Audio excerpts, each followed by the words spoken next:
Doctor बनने का ख़्याल तो ख़ैर बचपन से ही था और मेरे फादर भी इसी प्रोफेशन में हैं। सोचना ये था कि अगर इंडिया में ही हो जाता है तो इंडिया में बेटर है, इंडिया में ही करते हैं।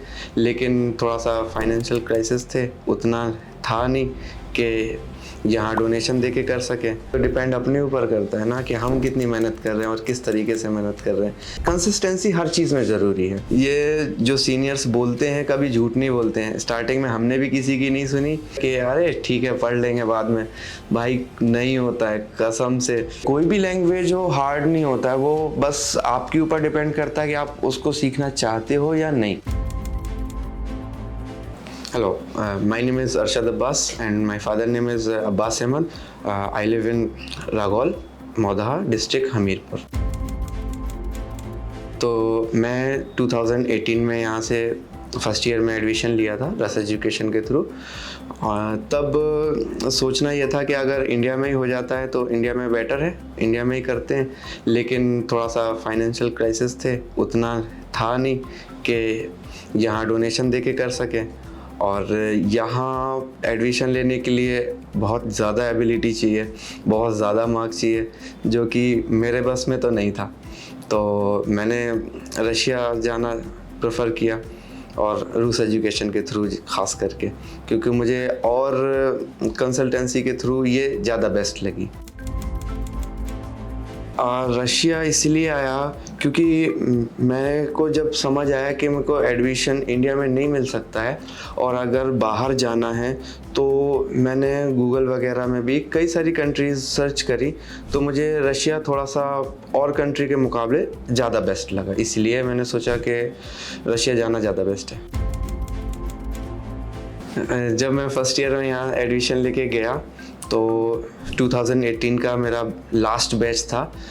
मैं 16 दिसंबर को गया हुआ था यहाँ से। तो नए फ्रेंड मिले, नया कॉलेज था, पर जगह उतनी ख़ास अच्छी नहीं थी, पर रूस एजुकेशन वालों ने काफ़ी हेल्प करी तो अच्छा था। मतलब ये बोल सकते हैं कि जब फ्रेंड्स मिलते हैं नए तो ख़राब जगह भी अच्छी लगने लगती है। डॉक्टर बनने का ख़्याल तो ख़ैर बचपन से ही था और मेरे फादर भी इसी प्रोफेशन में हैं, तो थोड़ा सा उस वजह से भी बचपन से ये देखते हुए आया कि वो कैसे पेशेंट्स को ट्रीट करते हैं, कैसे पेशेंट्स उनके पास आते हैं, उनका इज़्ज़त करते हैं। वो सब जो बचपन से देखा तो थोड़ा सा वहीं से शौक़ आ गया था कि नहीं यार करना है तो यही करना है। हाँ, रशिया में साफ़ सफाई ज़्यादा है इंडिया के मुकाबले। मुझे वो ज़्यादा पसंद आई कि लोग मतलब गंदगी नहीं करते हैं और दूसरों को भी करने नहीं देते हैं। आप ना सिंसियर हो जाएंगे और ये चीज़ मुझे बहुत ज़्यादा अच्छी लगी कि इंडिया में भी ये हमारे काम आएगी। और हर इंसान को ना अपनी तरफ से सोचना भी चाहिए कि गंदगी ना करें, जो चीज़ मुझे तो काफ़ी बेस्ट लगी वहाँ। क्या फ़र्क पड़ता है, वो तो डिपेंड अपने ऊपर करता है ना कि हम कितनी मेहनत कर रहे हैं और किस तरीके से मेहनत कर रहे हैं। ज़रूरी नहीं है 20% है तो हम भी तो उस 20% में आ सकते हैं ना, हमें नहीं रहना वो 80% में। तो मुझे ऐसा लगता है कि मेनली टाइम टेबल है लोगों का, ठीक है, और डिस्ट्रैक्शन है। मैं भी नहीं हूँ, मैं दूसरों को क्या ही बोलूँ, पर हाँ मेरे से जितना होता है मैं अपना फोकस, अगर मैं चाहे आधा घंटा पढूँ, मैं उन लोगों में नहीं हूँ कि मुझे 16 घंटे पढ़ना है। नहीं, मैं अगर 4 घंटे पढ़ रहा हूँ तो मैं अपना फ़ोन साइड रख दूँगा, चाहे मैं उसको साइलेंट मोड में डाल दूँ, चाहे फ्लाइट मोड में डाल दूँ। लेकिन मैं अगर आधा घंटा 1 घंटा भी पढ़ रहा हूँ तो मुझे ये चाहिए कि बस उस टाइम कोई डिस्ट्रैक्शन नहीं होनी चाहिए। हाँ, थोड़ी थोड़ी मतलब काम चलाओ, क्योंकि मुझे वहाँ रहना नहीं था तो मैंने उतना ध्यान नहीं दिया। आती है पर इतने प्रॉपर नहीं आती कि मैं फ्लुएंट बोल पाऊँ। अरे रहने दीजिए, क्या ही बोलूँ मैं। अब ऐसे कोई बात कर रहा होता तो शायद रशियन निकलती है। वो जब बच्चे जाएंगे ना तो ऑटोमेटिक जाके सीख जाएंगे, वहाँ बताने की ज़रूरत नहीं होती, क्योंकि लैंग्वेज जो चीज़ है वो आदमी सुन के सीख जाता है। आपको ज़रूरत है कि कॉलेज के अलावा बाहर आप जाओगे, वहाँ इंग्लिश किसी को नहीं आती है तो रशियन आपको सीखनी पड़ेगी, ठीक है। तो उसके लिए जब आप वहाँ पहुँचोगे ना तो सिर्फ दा नियत में काम नहीं चलने वाला। जो लोग बोलते हैं ना कि सिर्फ दा और नियत में काम चल जाता है, नहीं चलता है मेरे भाई। दा मीन्स हाँ और नियत मीन्स ना। वो एक होता है ना साइन लैंग्वेज, साइन लैंग्वेज से मोस्टली लोग समझ जाते हैं, पर बहुत सारी चीज़ें हैं कि जैसे आप सुपरमार्केट वगैरह जाएंगे तो उसके लिए आपको रशियन आना ज़रूरी है। स्टार्टिंग में ट्रांसलेटर यूज़ करेंगे, लेकिन एक टाइम ऐसा आएगा कि आप अच्छी रशियन सीख जाओगे। वो डिपेंड करता है, इजी है, कोई भी लैंग्वेज हो हार्ड नहीं होता है, वो बस आपके ऊपर डिपेंड करता है कि आप उसको सीखना चाहते हो या नहीं। क्योंकि मुझे इतना ज़रूरत लगा नहीं, एक बार जाना है सुपरमार्केट में, खुद सामान लेकर के आ जाना है, कितने का हुआ वो चीज़ बस आपको अच्छे से आती है। और वहाँ पर ना ऑटोमेटिक मशीनें होती हैं, तो खुद अपना जो भी ग्रोसरी वगैरह लेने हुई ली और ख़ुद पेमेंट किया, चले आए। तो इतना ख़ास ज़रूरत पड़ा नहीं। कॉलेज में बाकी टोटल इंग्लिश थी, तो वहाँ पे भी ज़रूरत नहीं पड़ी।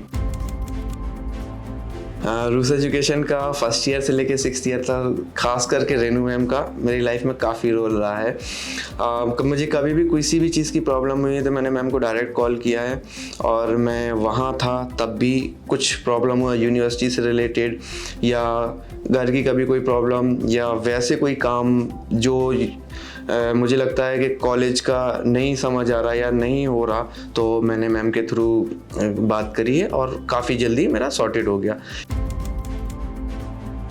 डिग्री कहीं से भी मिले प्राउड फील ही होगा, क्योंकि आफ्टर ऑल इंडिया आना था, इंडिया आ गए हैं, बस अब FMG में लगे हुए हैं। ऊपर वाला करे वो भी जल्दी से फर्स्ट अटेम्प्ट में ही हो जाए, तो इससे अच्छा तो कुछ नहीं है। अपने घर वालों के लिए, अपने लिए, सबके लिए बेस्ट वही है। जो भी नए बच्चे यहाँ से जा रहे हैं तो ख़ास करके मारी में जाएं या जहाँ भी जा रहे हैं, पढ़ाई कंटिन्यू रखें। वहाँ जाके बस ये मत सोचें कि क्लासेस लग रही हैं, क्लासेस अकेली करेंगे तो हमारा हो जाएगा। नहीं भाई, वापस आओगे तो कुछ नहीं होगा, तुम्हें पढ़ना पड़ेगा। अगर वहीं पढ़ लोगे, फर्स्ट ईयर से स्टार्ट कर दोगे तो बहुत बेस्ट है, ख़ास करके तुम लोगों के लिए। क्योंकि ये जो सीनियर्स बोलते हैं कभी झूठ नहीं बोलते हैं। स्टार्टिंग में हमने भी किसी की नहीं सुनी, घूमे फिरे, काफ़ी इंजॉय किया कि अरे ठीक है पढ़ लेंगे बाद में। भाई नहीं होता है, कसम से। जब तुम वापस यहाँ आओगे तब समझ आएगा कि तुम्हारा कितना कुछ रह रहा है। कभी किसी का 100% नहीं होता है।